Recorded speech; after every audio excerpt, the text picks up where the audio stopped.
Chapter 11 of the times of the birth and passion of Christ. The times of the birth and passion of Christ, with such like niceties, being not material to religion, were little regarded by the Christians of the first age. They who began first to celebrate them placed them in the cardinal periods of the year, as the Annunciation of the Virgin Mary on the 25th of March, which when Julius Caesar corrected the calendar was the vernal equinox; the feast of John the Baptist on the 24th of June, which was the summer solstice; the feast of St. Michael on September 29th, which was the autumnal equinox; and the birth of Christ on the winter solstice, December 25th, with the feasts of St. Stephen, St. John, and the Innocents, as near it as they could place them. And because the solstice in time removed from the 25th of December to the 24th, the 23rd, the 22nd, and so on backwards, hence some in the following centuries placed the birth of Christ on December 23rd, and at length on December 20th. And for the same reason they seem to have set the feast of St. Thomas on December 21st, and that of St. Matthew on September 21st. So also at the entrance of the sun into all the signs in the Julian calendar, they placed the days of other saints, as the conversion of Paul on January 25th, when the sun entered Aquarius; St. Matthias on February 25th, when he entered Pisces; St. Mark on April 25th, when he entered Taurus; Corpus Christi on May 26th, when he entered Gemini; St. James on July 25th, when he entered Cancer; St. Bartholomew on August 24th, when he entered Virgo; Simon and Jude on October 28th, when he entered Scorpio; and if there were any other remarkable days in the Julian calendar, they placed the saints upon them, as St. Barnabas on June 11th, where Ovid seems to place the feast of Vesta and Fortuna, and the goddess Matuta; and St. Philip and James on the 1st of May, a day dedicated both to the Bona Dea or Magna Mater, and to the goddess Flora, and still celebrated with her rites. All which shews that these days were fixed in the first Christian calendars by mathematicians at pleasure, without any ground in tradition, and that the Christians afterwards took up with what they found in the calendars. Neither was there any certain tradition about the years of Christ. For the Christians who first began to inquire into these things, as Clemens Alexandrinus, Origen, Tertullian, Julius Africanus, Lactantius, Jerome, St. Austin, Sulpicius Severus, Prosper, and as many as placed the death of Christ in the 15th or 16th year of Tiberius, make Christ to have preached but 1 year, or at most but 2. At length Eusebius discovered 4 successive Passovers in the Gospel of John, and thereupon set on foot an opinion that he preached 3 years and an half, and so died in the 19th year of Tiberius. Others afterwards, finding the opinion that he died in the equinox March 25th, more consonant to the times of the Jewish Passover in the 17th and 20th years, have placed his death in one of those 2 years. Neither is there any greater certainty in the opinions about the time of his birth. The first Christians placed his baptism near the beginning of the 15th year of Tiberius, and thence reckoning 30 years backwards, placed his birth in the 43rd Julian year, the 42nd of Augustus, and 28th of the Actiac victory. This was the opinion which obtained in the first ages till Dionysius Exiguus, placing the baptism of Christ in the 16th year of Tiberius, and misinterpreting the text of Luke 3:23 as if Jesus was only beginning to be 30 years old when he was baptized, invented the vulgar account in which his birth is placed 2 years later than before. As, therefore, relating to these things, there is no tradition worth considering, let us lay aside all and examine what prejudices can be gathered from records of good account. The 15th year of Tiberius began August 28th of the Julian period, 4727. So soon as the winter was over and the weather became warm enough, we may reckon that John began to baptize, and that before next winter his fame went abroad, and all the people came to his baptism, and Jesus among the rest. Whence the first Passover after his baptism, mentioned John 2:13, was in the 16th year of Tiberius. After this feast Jesus came into the land of Judea, and stayed there baptizing, whilst John was baptizing in Aenon. John 3:22, 23. But when he heard that John was cast into prison, he departed into Galilee. Matthew 3:12. Being afraid, because the Pharisees had heard that he baptized more disciples than John. John 4:1. And in his journey he passed through Samaria 4 months before the harvest. John 4:35. That is, about the time of the winter solstice. For their harvest was between Easter and Whitsunday, and began about a month after the vernal equinox.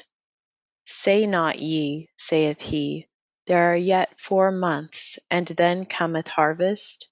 Behold, I say unto you, lift up your eyes, and look on the fields, for they are white already to harvest.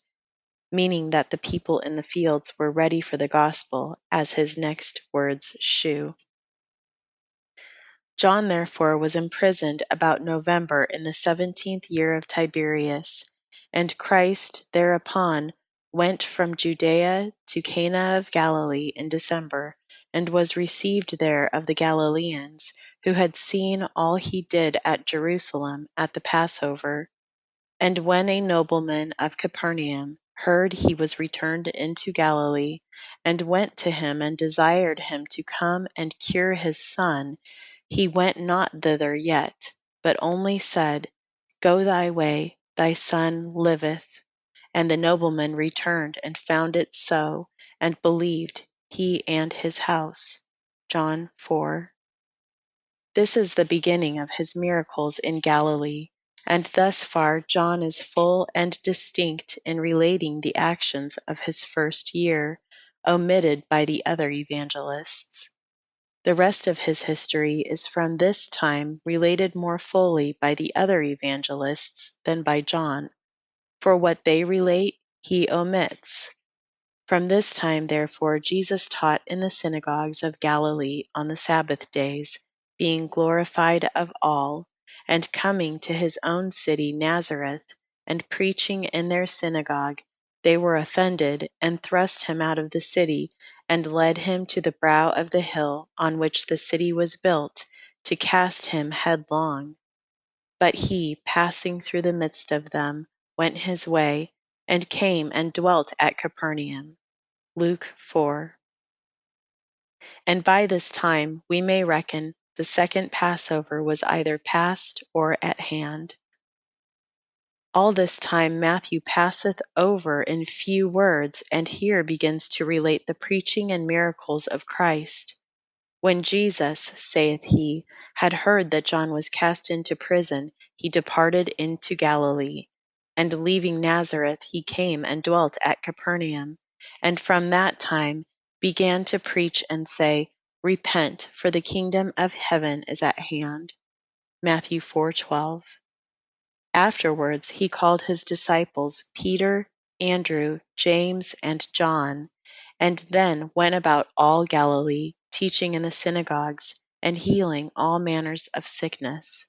And his fame went throughout all Syria, and they brought unto him all sick people, and there followed him great multitudes of people from Galilee, and from Decapolis, and from Jerusalem, and from Judea, and from beyond Jordan.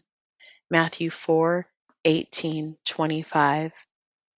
All this was done before the Sermon in the Mount, and therefore we may certainly reckon that the second Passover was passed before the preaching of that sermon.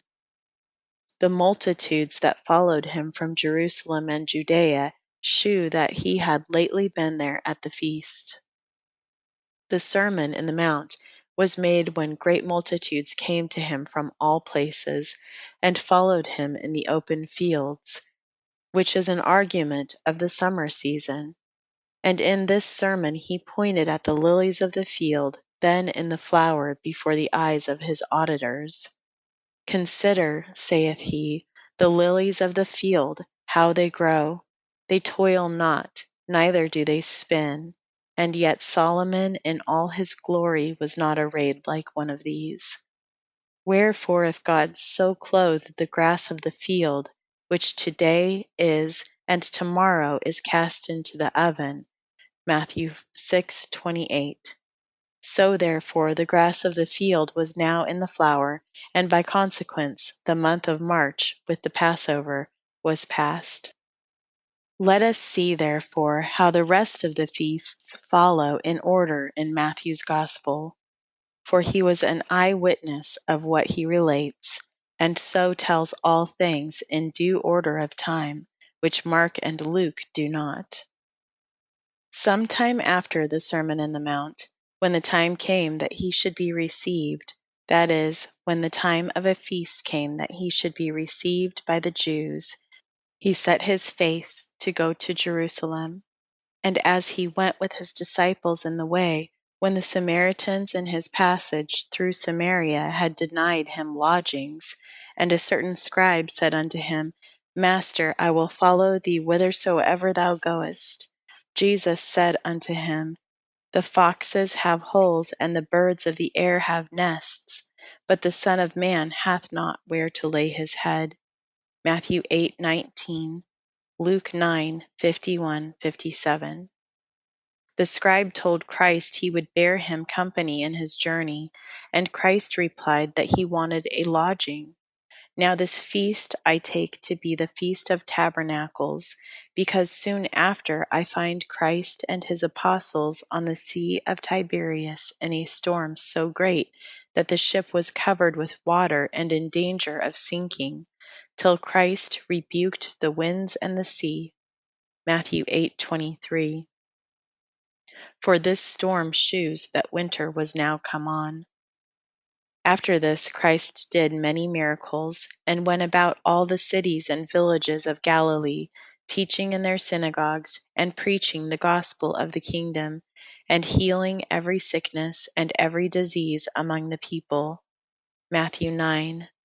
He then sent forth the 12 to do the like. Matthew 10. And at length, when he had received a message from John, and answered it, he said to the multitudes, From the days of John the Baptist until now, the kingdom of heaven suffereth violence, and upbraided the cities Chorazin, Bethsaida, and Capernaum, wherein most of his mighty works were done, because they repented not. Matthew 11. Which several passages shew that from the imprisonment of John till now there had been a considerable length of time. The winter was now past, and the next Passover was at hand. For immediately after this, Matthew, in chapter 7, subjoins that Jesus went on the Sabbath day through the corn, and his disciples were an hungered, and began to pluck the ears of corn and to eat, rubbing them, saith Luke, in their hands. The corn therefore was not only in the ear, but ripe, and consequently the Passover, in which the first fruits were always offered before the harvest, was now come or past. Luke calls this Sabbath the second prime Sabbath, that is, the second of the two great feasts of the Passover. As we call Easter Day High Easter and its octave low Easter or Low Sunday, so Luke calls the feast on the seventh day of the unleavened bread, the second of the two prime Sabbaths. In one of the Sabbaths following, he went into a synagogue and healed a man with a withered hand. Matthew 12:9, Luke 6:6. And when the Pharisees took counsel to destroy him, he withdrew himself from thence, and great multitudes followed him, and he healed them all, and charged them that they should not make him known. Matthew 12:14. Afterwards, being in a ship, and the multitude standing on the shore, he spake to them three parables together, taken from the seedsman sowing the fields. Matthew 13. By which we may know that it was now seed time, and by consequence that the feast of tabernacles was past. After this he went into his own country, and taught them in their synagogue, but did not many mighty works there because of their unbelief. Then the 12, having been abroad a year, returned, and told Jesus all that they had done. And at the same time Herod beheaded John in prison, and his disciples came and told Jesus. And when Jesus heard it, he took the 12, and departed thence privately by ship into a desert place belonging to Bethsaida. And the people, when they knew it, followed him on foot out of the cities, the winter being now past. And he healed their sick, and in the desert fed them to the number of 5,000 men, besides women and children, with only 5 loaves and 2 fishes. Matthew 14, Luke 9. At the doing of which miracle the Passover of the Jews was nigh. John 6:4. But Jesus went not up to this feast, but after these things walked in Galilee, because the Jews at the Passover before had taken counsel to destroy him, and still sought to kill him. John 7:1. Henceforward, therefore, he is found first in the coast of Tyre and Sidon, then by the Sea of Galilee, afterwards in the coast of Caesarea Philippi, and lastly at Capernaum. Matthew 15:21-29, 16:13, 17:34. Afterwards, when the Feast of Tabernacles was at hand, his brethren upbraided him for walking secretly, and urged him to go up to the feast. But he went not till they were gone, and then went up privately. John 7:2. And when the Jews sought to stone him, he escaped. John 8:59. After this he was at the feast of the dedication in winter. John 10:22. And when they sought again to take him, he fled beyond Jordan. John 10:39, 40. Matthew 19:1. Where he stayed till the death of Lazarus, and then came to Bethany near Jerusalem, and raised him. John 11:7, 18. Whereupon the Jews took counsel from that time to kill him. And therefore he walked no more openly among the Jews, but went thence into a country near to the wilderness, into a city called Ephraim, and there continued with his disciples till the last Passover, in which the Jews put him to death. John 11:53, 54. Thus we have in the Gospels of Matthew and John compared together the history of Christ's actions in continual ordering during 5 Passovers. John is more distinct in the beginning and end, Matthew in the middle. What either omits, the other supplies. The first Passover was between the baptism of Christ and the imprisonment of John, John 2:13. The second within 4 months after the imprisonment of John, and Christ's beginning to preach in Galilee, John 4:35. and therefore it was either that feast to which Jesus went up when the scribe desired to follow him, Matthew 8:19, Luke 9:51, 57, or the feast before it. The third was the next feast after it, when the corn was eared and ripe, Matthew 12:1, Luke 6:1.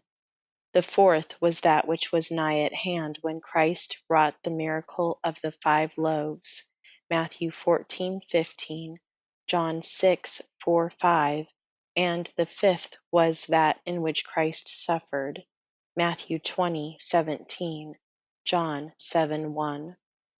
Between the first and second Passover, John and Christ baptized together, till the imprisonment of John, which was 4 months before the second. Then Christ began to preach and call his disciples, and after he had instructed them a year, sent them to preach in the cities of the Jews. At the same time, John, hearing of the fame of Christ, sent to him to know who he was. At the third, the chief priests began to consult about the death of Christ. A little before the fourth, the 12, after they had preached a year in all the cities, returned to Christ. And at the same time Herod beheaded John in prison, after he had been in prison 2 years and a quarter. And thereupon Christ fled into the desert for fear of Herod. The fourth Christ went not up to Jerusalem for fear of the Jews, who at the Passover before had consulted his death, and because his time was not yet come. Thenceforward, therefore, till the feast of Tabernacles, he walked in Galilee, and that secretly for fear of Herod. And after the feast of Tabernacles, he returned no more into Galilee, but sometimes was at Jerusalem, and sometimes retired beyond Jordan, or to the city Ephraim by the wilderness, till the Passover, in which he was betrayed, apprehended, and crucified. John therefore baptized 2 summers, and Christ preached 3. The first summer John preached to make himself known, in order to give testimony to Christ. Then, after Christ came to his baptism and was made known to him, he baptized another summer to make Christ known by his testimony. And Christ also baptized the same summer to make himself the more known. And by reason of John's testimony there came more to Christ's baptism than to John's.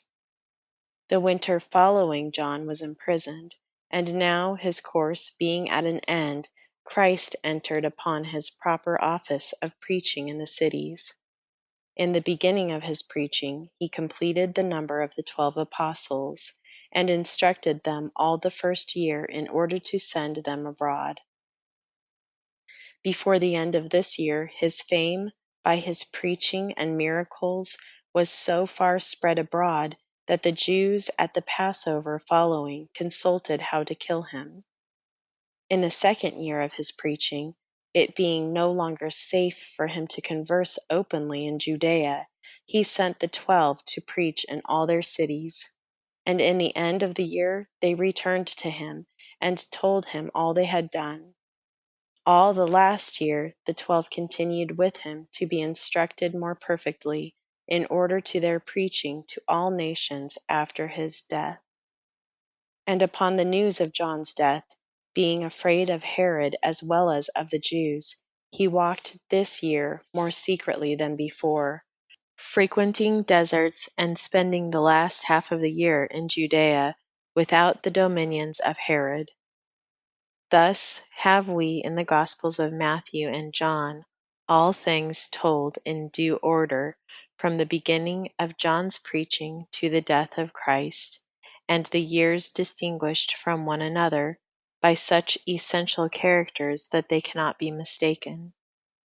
The second Passover is distinguished from the first by the interposition of John's imprisonment. The third is distinguished from the second by a double character.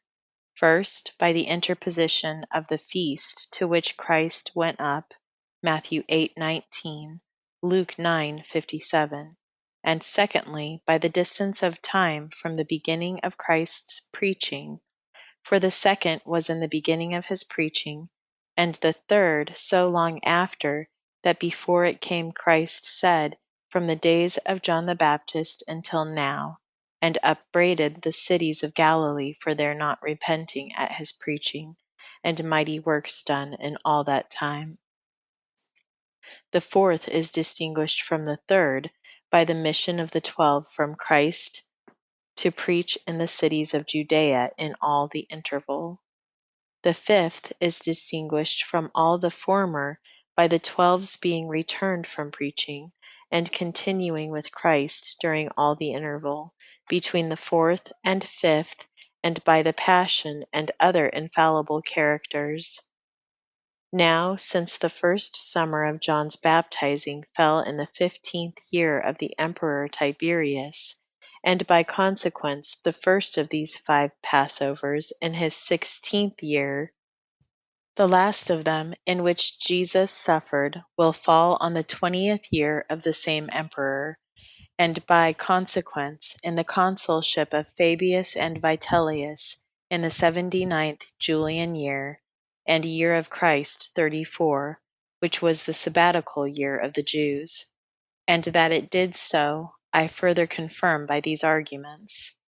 I take it for granted that the Passion was on Friday the 14th day of the month Nisan, the great feast of the Passover on Saturday the 15th day of Nisan, and the resurrection on the day following.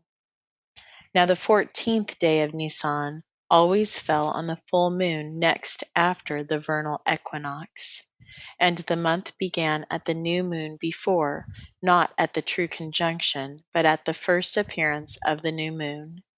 For the Jews referred all the time of the silent moon, as they phrased it, that is, of the moon's disappearing to the old moon, and because the first appearance might usually be about 18 hours after the true conjunction, they therefore began their month from the 6th hour at evening, that is, at sunset, next after the 18th hour from the conjunction. And this rule they called Yah, designing by the letters Yod and He the number 18. I know that Epiphanius tells us, if some interpret his words rightly, that the Jews used a vicious cycle, and thereby anticipated the legal new moons by 2 days. But this surely he spake not as a witness, for he neither understood astronomy nor rabbinical learning, but as arguing from his erroneous hypothesis about the time of the Passion. For the Jews did not anticipate, but postpone, their months. They thought it lawful to begin their months a day later than the first appearance of the new moon, because the new moon continued for more days than one, but not a day sooner, lest they should celebrate the new moon before there was any. And the Jews still keep a tradition in their books that the Sanhedrim used diligently to define the new moons by sight, sending witnesses into mountainous places and examining them about the moon's appearing, and translating the new moon from the day they had agreed on to the day before. As often as witnesses came from distant regions, who had seen it a day sooner than it was seen at Jerusalem. Accordingly, Josephus, one of the Jewish priests who had ministered in the temple, tells us that the Passover was kept on the 14th day of Nisan, according to the moon, when the sun was in Aries. This is confirmed also by 2 instances recorded by him, which totally overthrow the hypothesis of the Jews using a vicious cycle. For that year in which Jerusalem was taken and destroyed, he saith, the Passover was on the 14th day of the month Xanthicus, which according to Josephus is our April, and that 5 years before it fell on the 8th day of the same month, which 2 instances agree with the course of the moon.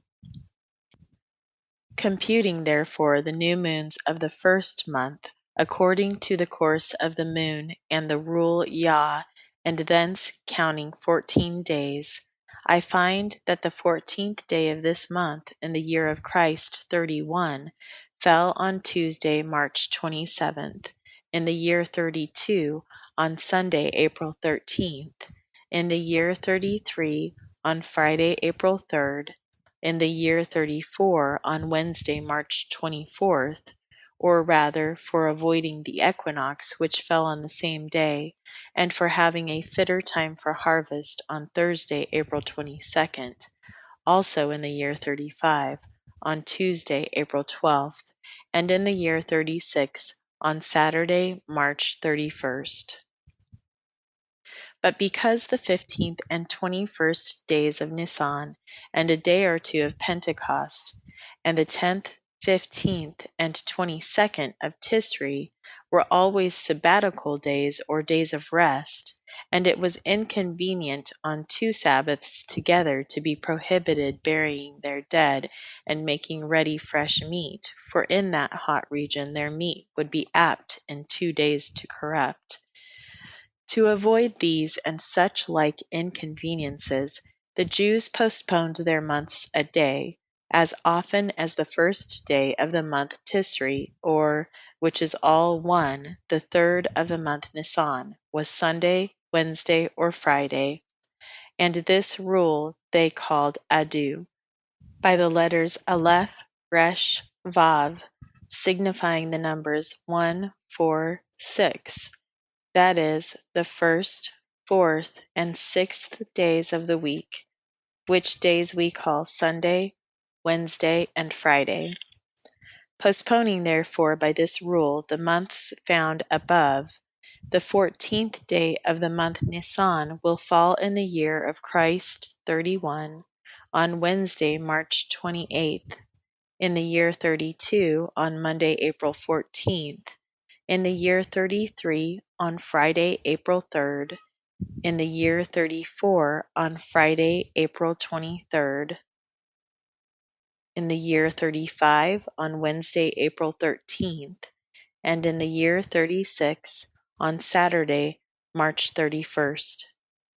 By this computation, therefore, the year 32 is absolutely excluded, because the Passion cannot fall on Friday without making it 5 days after the full moon, or 2 days before it, whereas it ought to be upon the day of the full moon, or the next day.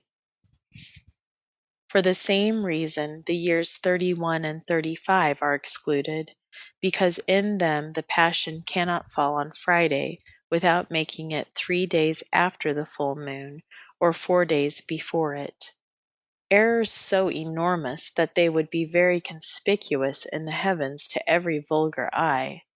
The year 36 is contended for by few or none, and both this and the year 35 may be thus excluded.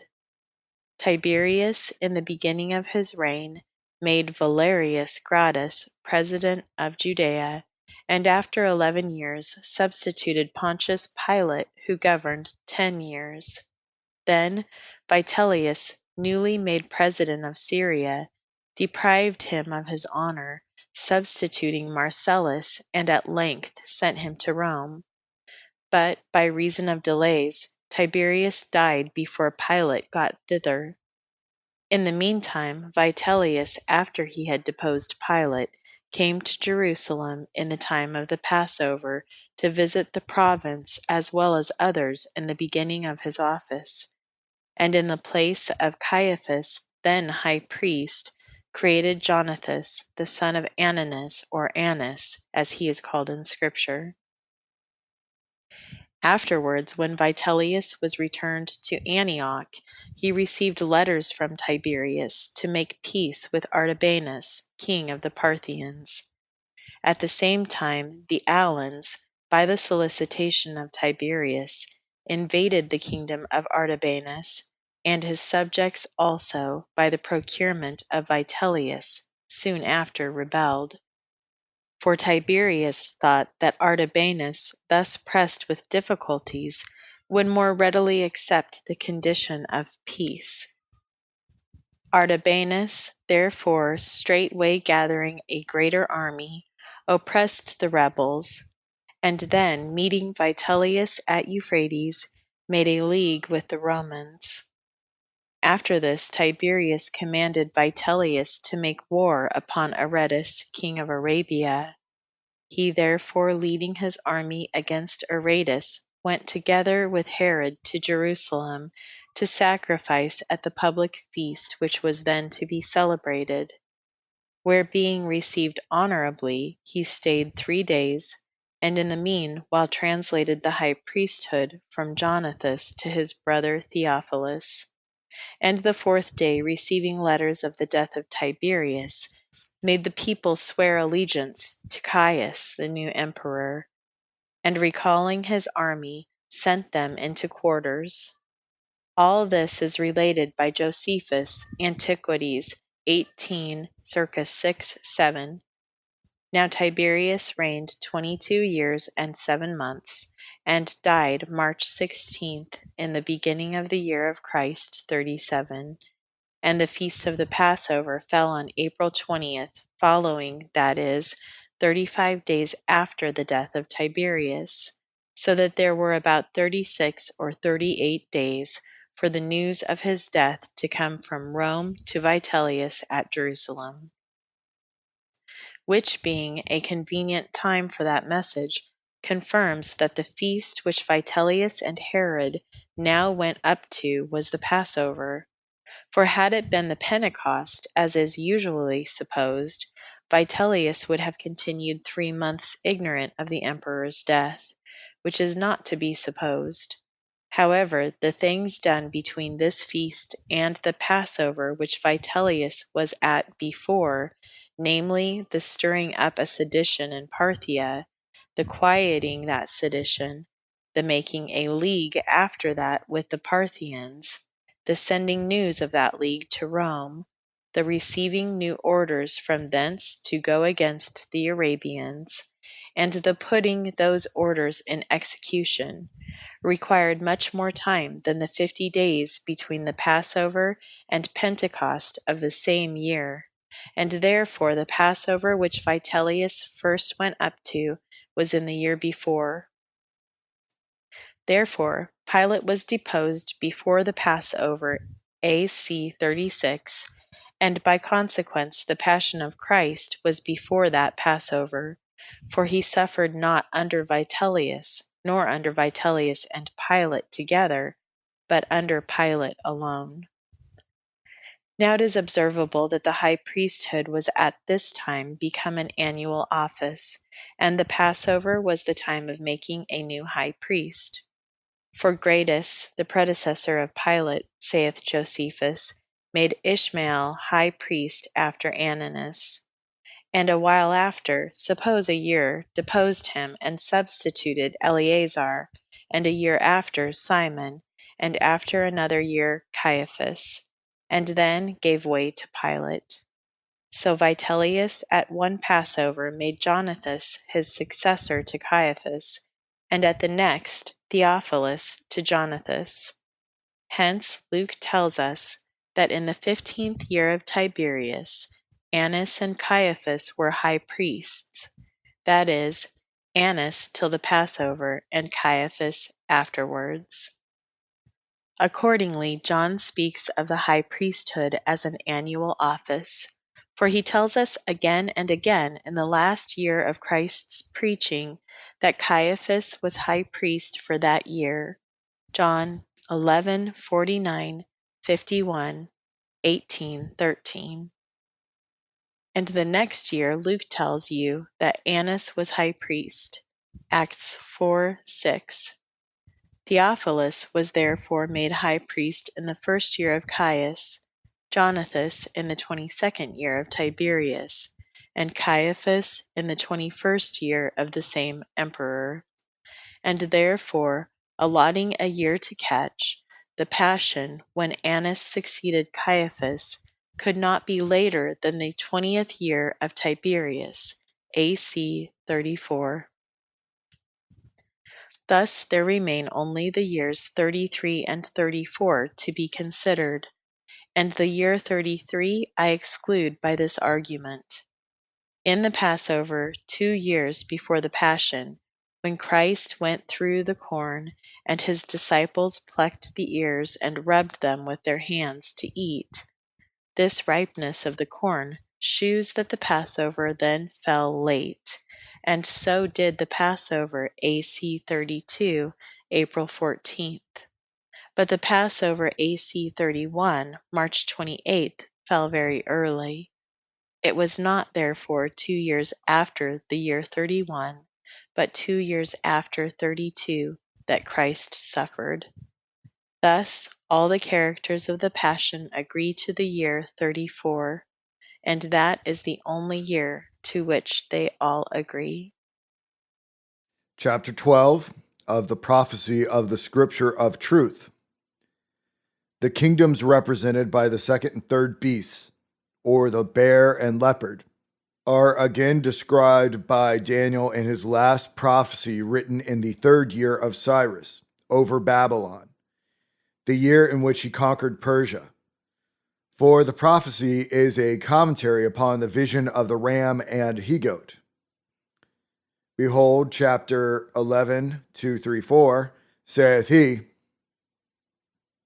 There shall stand up yet 3 kings in Persia, Cyrus, Cambyses, and Darius Histaspes, and the 4th, Xerxes, shall be far richer than they all, and by his strength through his riches he shall stir up all against the realm of Grecia.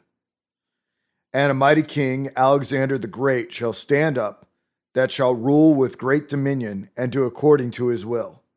And when he shall stand up, his kingdom shall be broken, and shall be divided towards the 4 winds of heaven, and not to his posterity, but after their death, nor according to his dominion which he ruled. For his kingdom shall be plucked up even for others besides those. Alexander the Great, having conquered all the Persian Empire and some part of India, died at Babylon a month before the summer solstice, in the year of Nabonassar 425, and his captains gave the monarchy to his bastard brother Philip Aridius, a man disturbed in his understanding, and made Perdiccas administrator of the kingdom. Perdiccas, with their consent, made Meleager commander of the army, Seleucus master of the horse, Craterus treasurer of the kingdom, Antipater governor of Macedon and Greece, Ptolemy governor of Egypt, Antigonus governor of Pamphylia, Lycia, Laconia, and Phrygia Major, Lysicamus governor of Thrace, and other captains governors of other provinces, as many had been so before in the days of Alexander the Great. The Babylonians began now to count by a new era, which they called the era of Philip, using the years of Nabonassar and reckoning the 425th year of Nabonassar to be the 1st year of Philip.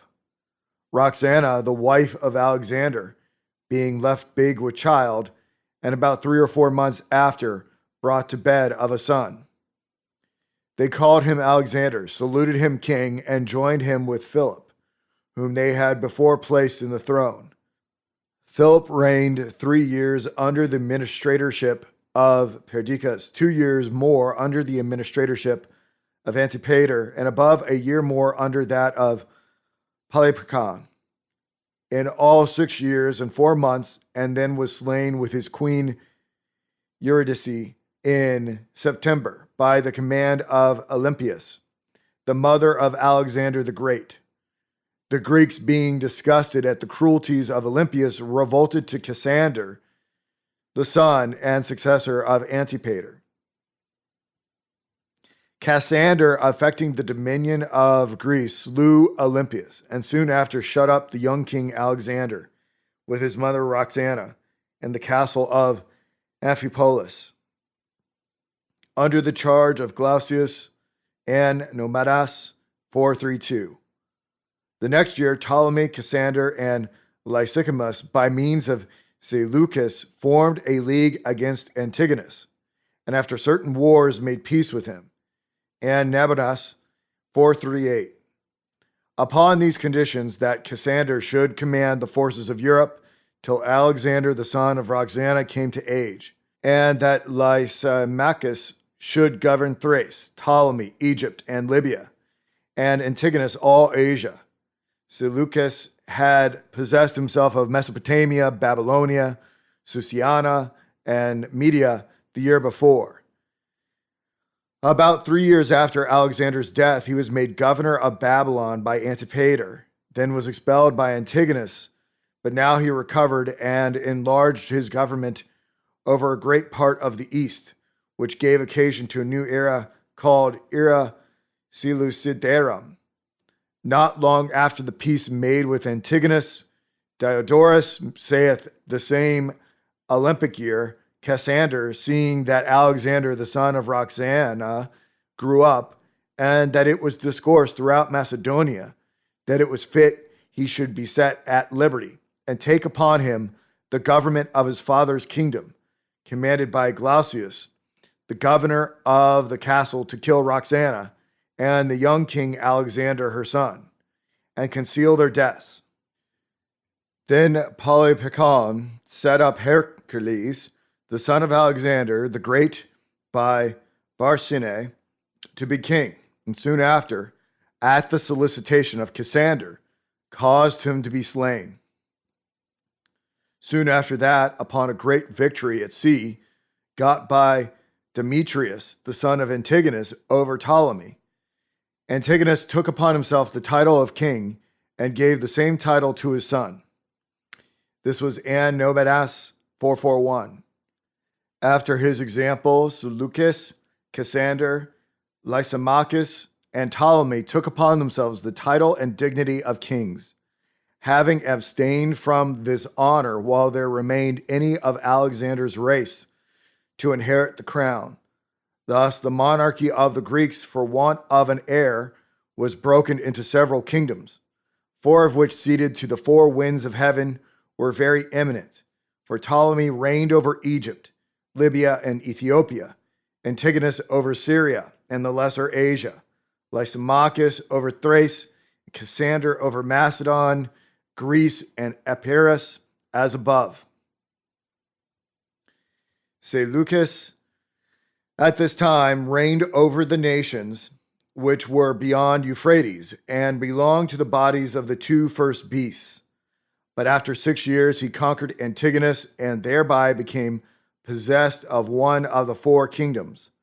For Cassander, being afraid of the power of Antigonus, combined with Lysimachus, Ptolemy, and Seleucus against him. And while Lysimachus invaded the parts of Asia, next the Hellespont, Ptolemy subdued Phoenicia and Coelesyria, with the seacoast of Asia. Seleucus came down with a powerful army into Cappadocia, and joining the Confederate forces, fought Antigonus in Phrygia and slew him and seized his kingdom, and Nabonidus 447. After which Seleucus built Antioch, Seleucia, Laodicea, Apamea, Berea, Edessa, and other cities in Syria and Asia, and in them granted the Jews equal privileges with the Greeks.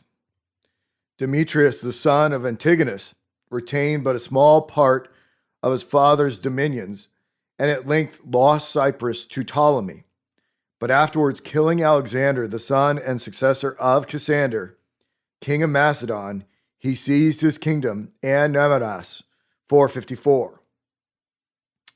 Sometime after, preparing a very great army to recover his father's dominions in Asia, Seleucus, Ptolemy, Lysimachus, and Pyrrhus, king of Epirus, combined against him, and Pyrrhus, invading Macedon, corrupted the army of Demetrius, put him to flight, seized his kingdom, and shared it with Lysimachus. After 7 months, Lysimachus, beating Pyrrhus, took Macedon from him, and held it 5 years and a half, uniting the kingdoms of Macedon and Thrace. Lysimachus, in his wars with Antigonus and Demetrius, had taken from them Caria, Lydia, and Phrygia, and had a treasury in Pergamus, a castle on the top of a conical hill in Phrygia, by the river Caicus, the custody of which he had committed to one Philetaerus, who was at first faithful to him, but in the last year of his reign revolted. For Lysimachus, having at the instigation of his wife Arsinoe slain first his own son Agathocles, and then several that lamented him, the wife of Agathocles fled with her children and brother, and some others of their friends, and solicited Seleucus to make war upon Lysimachus. Whereupon Philetaerus also, who grieved at the death of Agathocles, and was accused thereof by Arsinoe, took up arms and sided with Seleucus. On this occasion, Seleucus and Lysimachus met and fought in Phrygia, and Lysimachus, being slain in the battle, lost his kingdom to Seleucus and Nabonidus 465. Thus, the empire of the Greeks, which at first brake into 4 kingdoms, became now reduced into 2 notable ones, henceforward called by Daniel the kings of the south and north. For Ptolemy now reigned over Egypt, Libya, Ethiopia, Arabia, Phoenicia, Celesyria, and Cyprus. And Seleucus, having united 3 of the 4 kingdoms, had a dominion scarce inferior to that of the Persian Empire, conquered by Alexander the Great, all which is thus represented by Daniel, and the king of the south, Ptolemy, shall be strong, and one of his princes, Seleucus, one of Alexander's princes, shall be strong above him, and have dominion. His dominion shall be a great dominion. Chapter 11:5. After Seleucus had reigned 7 months over Macedon, Greece, Thrace, Asia, Syria, Babylonia, Media, and all the east as far as India, Ptolemy, Cyrannus, the younger brother of Ptolemy, Philadelphus, king of Egypt, slew him treacherously and seized his dominions in Europe, while Antiochus Soter, the son of Seleucus, succeeded his father in Asia, Syria, and most of the east. And after 19 or 20 years was succeeded by his son Antiochus Theos, who, having a lasting war with Ptolemy Philadelphus, at length composed the same by marrying Berenice, the daughter of Philadelphus. But after a reign of 15 years, his first wife, Laodice, poisoned him and set her son Seleucus Callinicus upon the throne. Callinicus, in the beginning of his reign, by the impulse of his mother Laodice, besieged Berenice in Daphne near Antioch, and slew her with her young son and many of her women. Whereupon Ptolemy Euergetes, the son and successor of Philadelphus, made war upon Callinicus, took from him Phoenicia, Syria, Cilicia, Mesopotamia, Babylonia, Susiana, and some other regions, and carried back into Egypt 40,000 talents of silver and 2,500 images of the gods, amongst which were the gods of Egypt, carried away by Cambyses. Antiochus Hierax at first assisted his brother Callinicus, but afterwards contended with him for Asia. In the meantime, Eumenes, governor of Pergamus, beat Antiochus and took from them both all Asia westward of Mount Taurus. This was in the 5th year of Callinicus, who, after an inglorious reign of 20 years, was succeeded by his son Seleucus Cyrannus. And Euergetes, after 4 years more, and Nabonidus 527, was succeeded by his son Ptolemy Philopater. All which is thus signified by Daniel chapter 11, 6, 7, 8. And in the end of years, they, the kings of the south and north, shall join themselves together, for the king's daughter of the south, Berenice, shall come to the king of the north to make an agreement. But she shall not retain the power of the arm, Neither shall she stand, nor her seed, but she shall be delivered up, and he, Callinicus, that brought her, and he whom she brought forth, and they that strengthened her in those times, or defended her in the siege of Daphne. But out of a branch of her root shall one stand up in his seat, her brother Euergetes, who shall come with an army, and shall enter into the fortress or fenced cities of the king of the north, and shall act against them and prevail, and shall carry captives into Egypt, their gods with their princes and precious vessels of silver and gold, and he shall continue some years after the king of the north. Seleucus Cyrannus, inheriting the remains of his father's kingdom, and thinking to recover the rest, raised a great army against the governor of Pergamus, now king thereof, but died in the 3rd year of his reign. His brother and successor Antiochus Magnus, carrying on the war, took from the king of Pergamus almost all the Lesser Asia, recovering also the provinces of Media, Persia, and Babylonia, from the governors who had revolted, and in the 5th year of his reign invading Colossyria, he with little opposition possessed himself of a good part thereof. And the next year, returning to invade the rest of Colossyria and Phoenicia, beat the army of Ptolemy Philopator near Berytus. He then invaded Palestine and the neighboring parts of Arabia, and the 3rd year returned with an army of 78,000. But Ptolemy, coming out of Egypt with an army of 75,000, fought and routed him at Raphia near Gaza, between Palestine and Egypt, and recovered all Phoenicia and Colossyria and Namanas 532. Being puffed up with this victory and living in all manner of luxury, the Egyptians revolted and had wars with him, but were overcome, and in the broils 60,000 Egyptian Jews were slain, all which is thus described by Daniel, chapter 11, 10, etc. But his sons, Seleucus Cyrannus and Antiochus Magnus, the sons of Callinicus, shall be stirred up, and shall gather a great army, and he, Antiochus Magnus, shall come effectually and overthrow, and pass through and return, and again the next year be stirred up, marching even to his fortress. The frontier towns of Egypt and the king of the south shall be moved with choler, and come forth the 3rd year and fight with him, even with the king of the north. And he, the king of the north, shall lead forth a great multitude. But the multitude shall be given into his hand, and the multitude being taken away, his heart shall be lifted up, and he shall cast down many 10,000s, but he shall not be strengthened by it. For the king of the north shall return, etc. About 12 years after the battle between Philopator and Antiochus, Philopator died and left his kingdom to his young son Ptolemy Epiphanes, a child of 5 years old. Thereupon Antiochus Magnus confederated with Philip, king of Macedon, that they should each invade the dominions of Epiphanes, which lay next to them. Hence arose a various war between Antiochus and Epiphanes, each of them seizing Phoenicia and Colossyria by turns, whereby those countries were much afflicted by both parties. First Antiochus seized them, then one Scopas, being sent with the army of Egypt, recovered them from Antiochus. The next year, Nabonus, 550, Antiochus fought and routed Scopas near the fountains of Jordan, besieged him in Sidon, took the city and recovered Syria and Phoenicia from Egypt, the Jews coming over to him voluntarily.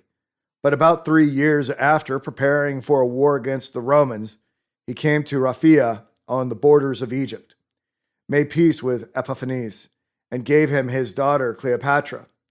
Next autumn he passed the Hellespont to invade the cities of Greece under the Roman protection, and took some of them, but was beaten by the Romans the summer following, and forced to return back with his army into Asia. Before the end of the year, the fleet of Antiochus was beaten by the fleet of the Romans near Phocia. And at the same time, Epiphanes and Cleopatra sent an embassy to Rome to congratulate the Romans on their success against their father Antiochus and to exhort them to prosecute the war against him into Asia. The Romans beat Antiochus again at sea near Ephesus, passed their army over the Hellespont, and obtained a great victory over him by land, took from him all Asia westward of Mount Taurus, gave it to the king of Pergamus, who assisted them in the war, and imposed a large tribute upon Antiochus. Thus the king of Pergamus, by the power of the Romans, recovered what Antiochus had taken from him. And Antiochus, retiring into the remainder of his kingdom, was slain 2 years after by the Persians, as he was robbing the temple of Jupiter Belus in Elymaeus, to raise money for the Romans, all which is thus described by Daniel, chapter 11, 13 through 19. For the king of the north, Antiochus, shall return and shall set forth a multitude greater than the former, and shall certainly come after certain years with a great army and with much riches. And in those times there shall many stand up against the king of the south, particularly the Macedonians, also the robbers of thy people, the Samaritans, etc., shall exalt themselves to establish the vision, but they shall fail. So the king of the north shall come and cast up a mount and take the most fenced cities. And the arms of the south shall not withstand, neither his chosen people, neither shall there be any strength to withstand. But he that cometh against him shall do according to his own will, and none shall stand before him, and he shall stand in the glorious land which shall fail in his hand. He shall also set his face to go with the strength of or army of all his kingdom, and make an agreement with him at Raphia, and he shall give him the daughter of women corrupting her. But she shall not stand his side, neither be for him. After this he shall turn his face unto the isles, and shall take many, but a prince for his own behalf. The Romans shall cause the reproach offered by him to cease. Without his own reproach, he shall cause it to turn upon him. Then he shall turn his face towards the fort of his own land, but he shall stumble and fall and not be found. Seleucus Philopator succeeded his father Antiochus anno Nabonas 561, and reigned 12 years, but did nothing memorable, being sluggish and intent upon raising money for the Romans to whom he was tributary. He was slain by Heliodorus, whom he had sent to rob the temple of Jerusalem. Daniel thus describes his reign, chapter 11:20. Then shall stand up in his estate a raiser of taxes in the glory of the kingdom, but within few days he shall be destroyed, neither in anger nor in battle. A little before the death of Philopator, his son Demetrius was sent hostage to Rome in the place of Antiochus Epiphanes, the brother of Philopator. And Antiochus was at Athens in his way home from Rome when Philopator died, whereupon Heliodorus, the treasurer of the kingdom, stepped into the throne. But Antiochus so managed his affairs that the Romans kept Demetrius at Rome, and their ally, the king of Pergamus, expelled Heliodorus and placed Antiochus in the throne, while Demetrius, the right heir, remained an hostage at Rome. Antiochus, being thus made king by the friendship of the king Pergamus, reigned powerfully over Syria and the neighboring nations, but carried himself much below his dignity, stealing privately out of his palace, rambling up and down the city in disguise with one or two of his companions, conversing and drinking with people of the lowest rank, foreigners and strangers frequenting the meetings of dissolute persons to feast and revel, clothing himself like the Roman candidates and officers, acting their parts like a mimic, and in public festivals jesting and dancing with servants and light people, exposing himself by all manners of ridiculous gestures. This conduct made some take him for a madman and call him Antiochus Epimanes. In the first year of his reign, he deposed Onias, the high priest, and sold the high priesthood to Jason, the younger brother of Onias. For Jason had promised to give him 440 talents of silver for that office, and 150 more for a license to erect a place of exercise for the training up of youth in the fashions of the heathen, which license was granted by the king and put in execution by Jason. Then the king, sending one Apollonius into Egypt to the coronation of Ptolemy Philometor, the young son of Philometor and Cleopatra, and knowing Philometor not to be well affected to his affairs in Phoenicia, provided for his own safety in those parts. And for that end came to Joppa and Jerusalem, where he was honorably received. From thence he went in like manner with his little army to the cities of Phoenicia to establish himself against Egypt, by courting the people and distributing extraordinary favors amongst them. All which is thus represented by Daniel, chapter 11, 21, etc. And in his, Philometor's, estate shall stand up a vile person to whom they, the Syrians, who set up Heliodorus, shall not give the honor of the kingdom, yet he shall come in peaceably and obtain the kingdom by flatteries, made principally to the king of Pergamus, and the arms which in favor of Heliodorus oppose him, shall be overflowed with a flood from before him and be broken. Yea, also Onias the high priest, the prince of the covenant, and after the league made with him the king of Egypt, by sending Apollonius to his coronation. He shall work deceitfully against the king of Egypt, for he shall come up and shall become strong in Phoenicia with a small people. And he shall enter into the quiet and plentiful cities of the province of Phoenicia, and to ingratiate himself with the Jews of Phoenicia and Egypt, and with their friends. He shall do that which his fathers have not done, nor his fathers' fathers. He shall scatter among them the prey and the spoil and the riches exacted from other places, and shall forecast his devices against the strongholds of Egypt even for a time. These things were done in the first year of his reign, and Nabonas 573. And thenceforward he forecast his devices against the strongholds of Egypt until the 6th year. For 3 years after, that is, in the 4th year of his reign, Menelaus bought the high priesthood from Jason, but not paying the price was sent for by the king. And the king, before he could hear the cause, went into Cilicia to appease a sedition there, and left Andronicus, his deputy, at Antioch.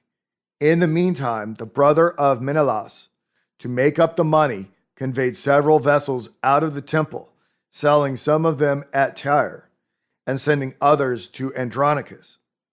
When Menelaus was reproved for this by Onias, he caused Onias to be slain by Andronicus, for which fact the king at his return from Cilicia caused Andronicus to be put to death.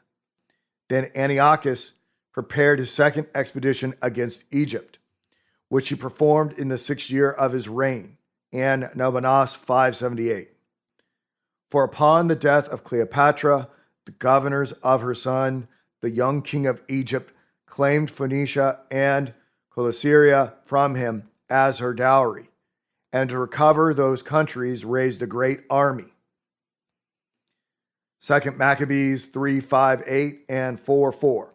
Antiochus, considering that his father had not quitted the possession of those countries, denied they were her dowry, and with another great army met and fought the Egyptians on the borders of Egypt, between Pelusium and the mountain Cassius. He there beat them, and might have destroyed their whole army, but that he rode up and down, commanding his soldiers not to kill them, but to take them alive, by which humanity he gained Pelusium, and soon after all Egypt, entering it with a vast multitude of foot and chariots, elephants and horsemen, and a great navy. Then seizing the cities of Egypt as a friend, he marched to Memphis, laid the whole blame of the war upon Julius, the king's governor, entered into outward friendship with the young king, and took upon him to order the affairs of the kingdom. While Antiochus was thus employed, a report being spread in Phoenicia that he was dead, Jason, to recover the high priesthood, assaulted Jerusalem with above 1,000 men, and took the city. Hereupon the king, thinking Judea had revolted, came out of Egypt in a furious manner, retook the city, slew 40,000 of the people, made as many prisoners and sold them to raise money, went into the temple, spoiled it of its treasures, ornaments, utensils, and vessels of gold and silver, amounting to 1,800 talents, and carried all away to Antioch. This was done in the year of Nabonassar, 578, and is thus described by Daniel, chapter 11, 25, etc. And he shall stir up his power and his courage against the king of the south with a great army. And the king of the south shall be stirred up to battle with a very great and mighty army, but he shall not stand. For they, even Antiochus and his friends, shall forecast devices against him, as is represented above. Yea, they that feed of the portion of his meat shall betray and destroy him, and his army shall be overthrown, and many shall fall down slain. And both these kings' hearts shall be to do mischief, and they being now made friends shall speak lies at one table against the Jews, and against the holy covenant. But it shall not prosper, for yet the end, in which the setting up of the abomination of desolation is to prosper, shall be at the time appointed. Then shall he return into his land with great riches, and his heart shall be against the holy covenant. And he shall act against it by spoiling the temple and return into his own land. The Egyptians of Alexandria, seeing Philometor first educated in luxury by the eunuch Julius, and now in the hands of Antiochus, gave the kingdom to Euergetes, the younger brother of Philometor. Whereupon Antiochus, pretending to restore Philometor, made war upon Euergetes, beat him at sea, and besieged him and his sister Cleopatra in Alexandria. While the besieged princes sent to Rome to implore the assistance of the Senate, Antiochus, finding himself unable to take the city that year, returned into Syria, leaving Philometor at Memphis to govern Egypt in his absence. But Philometor made friendship with his brother that winter, and Antiochus, returning the next spring, and Nabonassar, 580, to besiege both the brothers in Alexandria, was met in the way by the Roman ambassadors Popilius, Lina, C. Decimius, and C. Hostilius. He offered them his hand to kiss, but Popilius, delivering to him the tables wherein the message of the Senate was written, bade him read those first. When he had read them, he replied he would consider with his friends what was fit to be done. But Popilius, drawing a circle about him, bade him answer before he went out of it. Antiochus, astonished at this blunt and unusual imperiousness, made answer he would do what the Romans demanded. And then Popilius gave the king his hand to kiss, and he returned out of Egypt. The same year, Nabonassar, 580, his captains by his order spoiled and slaughtered the Jews, profaned the temple, set up the worship of the heathen gods in all Judea, and began to persecute and make war upon those who would not worship them, which actions are thus described by Daniel, chapter 11, 29, 30.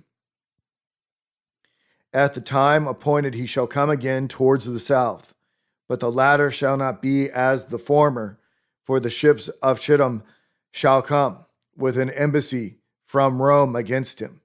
Therefore he shall be grieved and return and have indignation against the holy covenant. So shall he do. He shall even return and have intelligence with them that forsake the holy covenant. In the same year that Antiochus, by the command of the Romans, retired out of Egypt and set up the worship of the Greeks in Judea, the Romans conquered the kingdom of Macedon, the fundamental kingdom of the empire of the Greeks, and reduced it into a Roman province, and thereby began to put an end to the reign of Daniel's third beast. This is thus expressed by Daniel, and after his arms, that is, the Romans, shall stand up. As a Hebrew word signifies after the king, Daniel 11:8, so this other Hebrew word may signify after him. Arms are everywhere in this prophecy of Daniel, put for the military power of a kingdom, and they stand up when they conquer and grow powerful.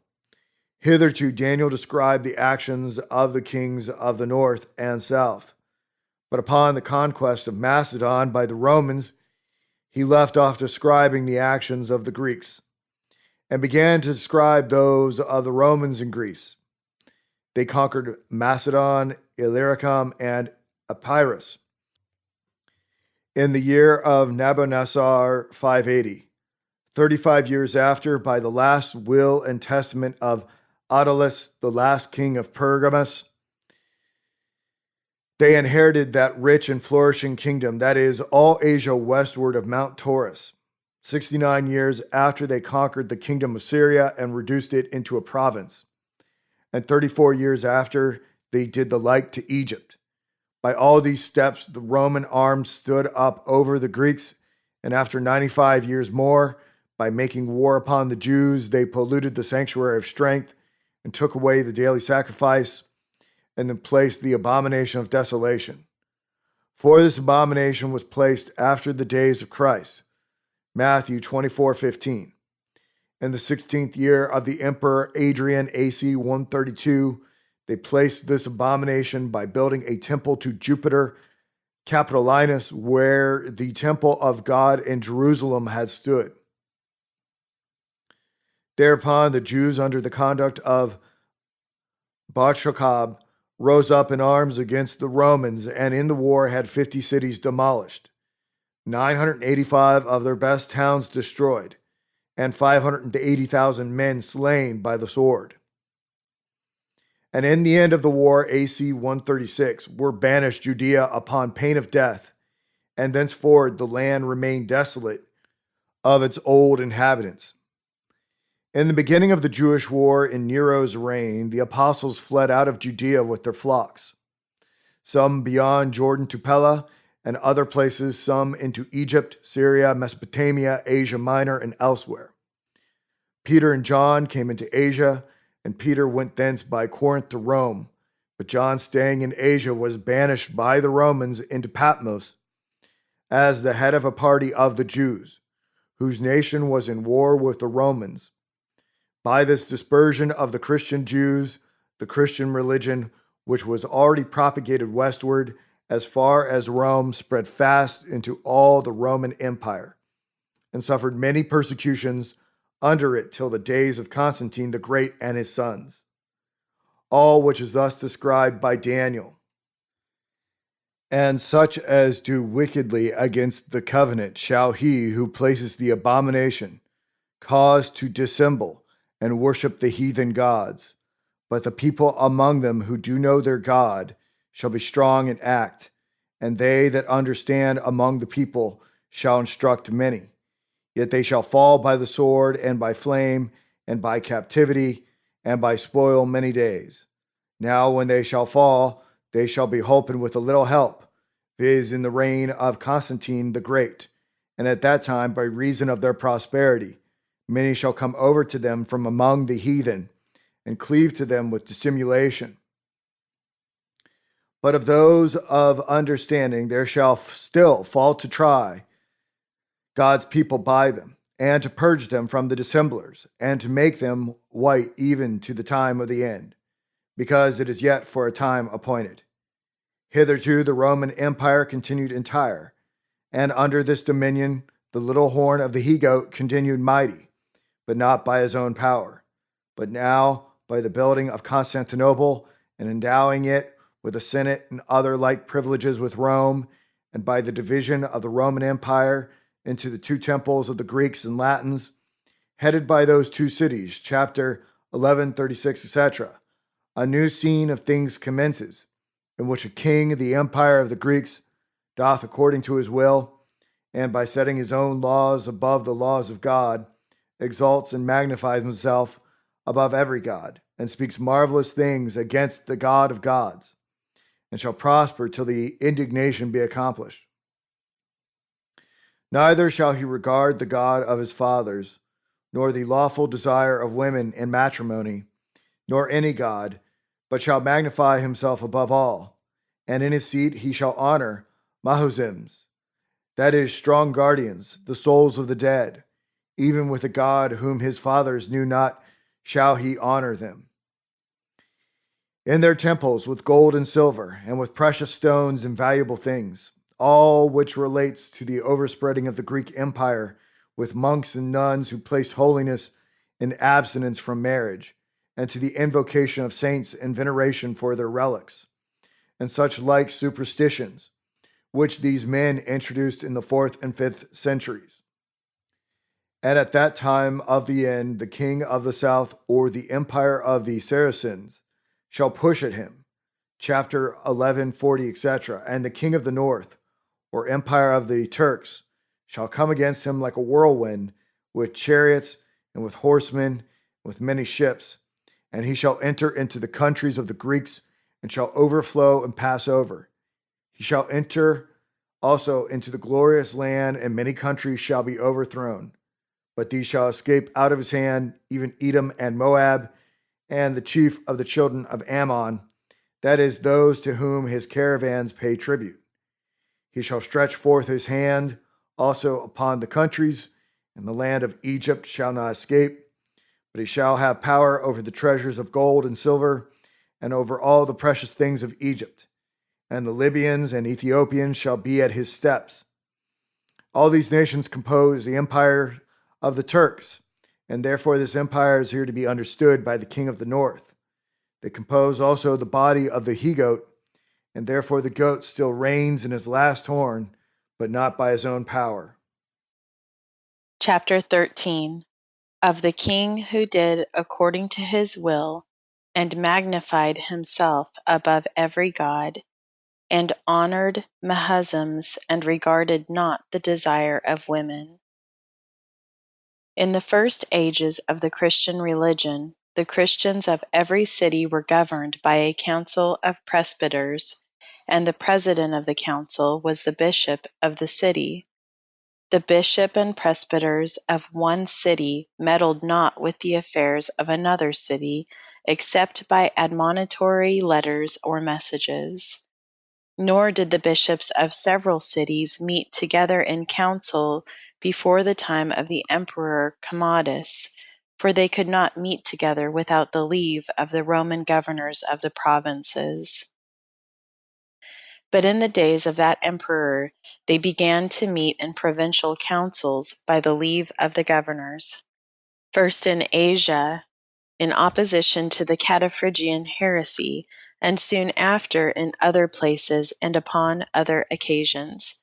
The bishop of the chief city or metropolis of the Roman province was usually made president of the council, and hence came the authority of metropolitan bishops above that of other bishops within the same province. Hence also it was that the bishop of Rome in Cyprian's days called himself the bishop of bishops. As soon as the empire became Christian, the Roman emperors began to call general councils out of all the provinces of the empire, and by prescribing to them what points they should consider, and influencing them by their interest and power, they set up what party they pleased. Hereby the Greek Empire, upon the division of the Roman Empire into the Greek and Latin empires, became the king who, in matters of religion, did according to his will, and in legislature exalted and magnified himself above every god, and at length, by the seventh general council, established the worship of the images and souls of dead men, here called Mahosems. The same king placed holiness in abstinence from marriage. Eusebius, in his ecclesiastical history, tells us, lib 4c 28-29, that Maecenas wrote a tract against those who fell away to the heresy of the Encratites, which was then newly risen, and had introduced pernicious errors, and that Tatian, the disciple of Justin, was the author thereof, and that Irenaeus, in his first book against heresies, teaches this, writing of Tatian and his heresy in these words: a certain branch of the school of Saturninus and Martio, who call themselves Continentis, made it a point of doctrine that matrimony should be avoided, plainly by their teaching rejecting the ancient work of God, and by innuendo finding fault with God who created male and female for the procreation of the human race. They also introduced abstinence from the flesh of those creatures they term animals, displaying their ingratitude toward God, who is the creator of all things. They also deny the salvation of the first man. This impious assertion has only recently been evolved among them, the one chiefly responsible for it being a certain Tatian, a disciple of Justin, though as long as he associated with his master he propounded nothing so erroneous. But after the martyrdom of Justin he broke away from the church, and being elated and puffed up with his professional importance, assuming his superiority to all others, he trumped up a new scheme of doctrine, inventing invisible aeons exactly like Valentinus.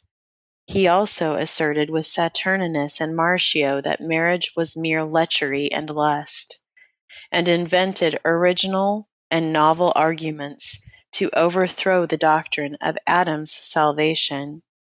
Such is the statement of Irenaeus on the heresy of Encratites, which was then in vogue. Thus far Eusebius, but although the followers of Tatian were at first condemned as heretics by the name of Encratites or Continentis, their principles could not be yet quite exploded, for Montanus refined upon them and made only second marriages unlawful. He also introduced frequent fastings and annual fasting days, the keeping of Lent, and feeding upon dried meats. The Apostolici, about the middle of the 3rd century, condemned marriage, and were a branch of the disciples of Tatian. The Heraclitae in Egypt, in the latter end of the 3rd century, also condemned marriage. Paul the Eremite fled into the wilderness from the persecution of Decius, and lived there a solitary life till the reign of Constantine the Great, but made no disciples. Antony did the like in the persecution of Diocletian, or a little before, and made disciples, and many others soon followed his example. Hitherto the principles of the Encratites had been rejected by the churches, but now being refined by the monks, and imposed not upon all men, but only upon those who would voluntarily undertake a monastic life. They began to be admired, and to overflow first the Greek Church, and then the Latin also, like a torrent. Eusebius tells us that Constantine the Great had those men in the highest veneration who dedicated themselves wholly to the divine philosophy, and that he almost venerated the most holy company of virgins perpetually devoted to God, being certain that the God to whom he had consecrated himself did dwell in their minds. In his time and that of his sons, this profession of a single life was propagated in Egypt by Antony, and in Syria by Hilarion, and spread so fast that soon after the time of Julian the Apostate, a third part of the Egyptians were got into the deserts of Egypt. They lived first singly in cells, then associated into cenobia or convents, and at length came into towns and filled the churches with bishops, presbyters, and deacons. Athanasius, in his younger days, poured water upon the hands of his master Antony, and finding the monks faithful to him, made many of them bishops and presbyters in Egypt. And these bishops erected new monasteries, out of which they chose presbyters of their own cities, and sent bishops to others. The like was done in Syria, the superstition being quickly propagated thither out of Egypt by Hilarion, a disciple of Antony. Spiridion and Epiphanius of Cyprus, James of Nisibis, Cyril of Jerusalem, Eustathius of Sebastia in Armenia, Eusebius of Emissa, Titus of Bostra, Basilius of Ancyra, Acacius of Caesarea in Palestine, Elpidius of Laodicea, Melitius and Flavian of Antioch, Theodorus of Tyre, Protogenus of Caria, Acacius of Berea, Theodotus of Hierapolis, Eusebius of Chalcedon, Amphilochius of Iconium, Gregory Nazianzen, Gregory Nyssa, and John Chrysostom of Constantinople were both bishops and monks in the 4th century. Eustathius, Gregory Nazianzen, Gregory Nyssa, Basil, and others had monasteries of clergymen in their cities, out of which bishops were sent to other cities, who in like manner erected monasteries there, till the churches were supplied with bishops out of these monasteries. Hence Jerome, in a letter written about the year 385, saith of the clergy, as if they themselves were anything but monks, and as if anything said against the monks did not rebound against the clergy who are the fathers of the monks. Injury to the flock is an insult to the shepherd. Epist. 10. And in his book against Vigilantius, what are the Eastern churches for doing? They either accept celibate clergy or continentis, or if they are married, they cease to be husbands. Not long after, even the emperors commanded the churches to choose clergymen out of the monasteries by this law. The emperors Arcadius and Honorius to Caesarius, if the bishops think that they require priests, it will be the better plan to ordain them from the ranks of the monks. Let them not from public or private reasons keep weaklings, though their action be unpopular, but let them have men who are tried. De Episcopus 182.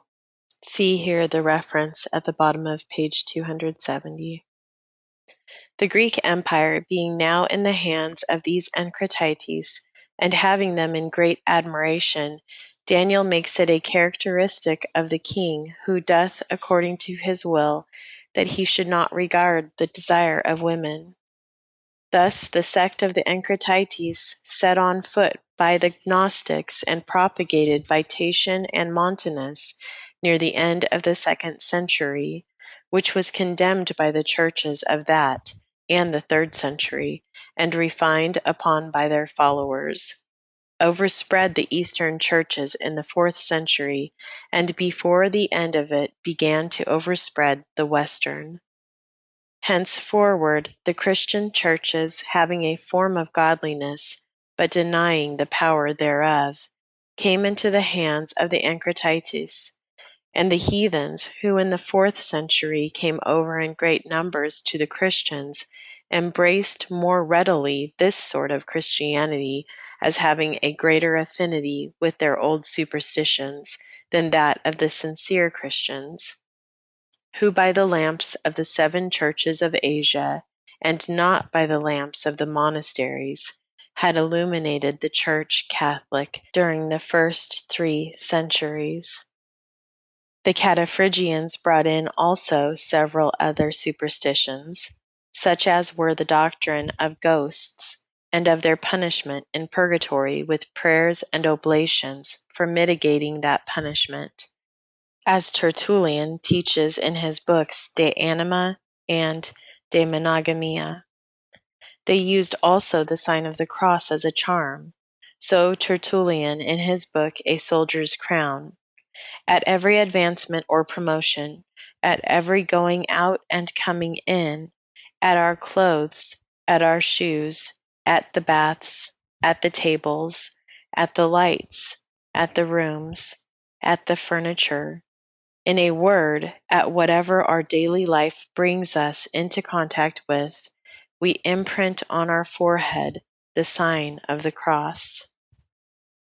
All these superstitions the Apostle refers to, where he saith, Now the Spirit speaketh expressly, that in the latter times some shall depart from the faith, giving heed to seducing spirits, and doctrines of devils, the demons and ghosts worshipped by the heathens, speaking lies in hypocrisy about their apparitions, the miracles done by them, their relics, and the sign of the cross, having consciences seared with a hot iron, forbidding to marry, and commanding to abstain from meats.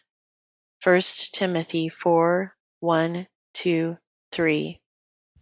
From the Cataphrygians these principles and practices were propagated down to posterity, for the mystery of iniquity did already work in the Apostles' days in the Gnostics, continued to work very strongly in their offspring, the Tatianists and Cataphrygians, and was to work till that man of sin should be revealed, whose coming is after the working of Satan, with all power and signs, and lying wonders, and all deceivableness of unrighteousness, colored over with the form of Christian godliness, but without the power thereof.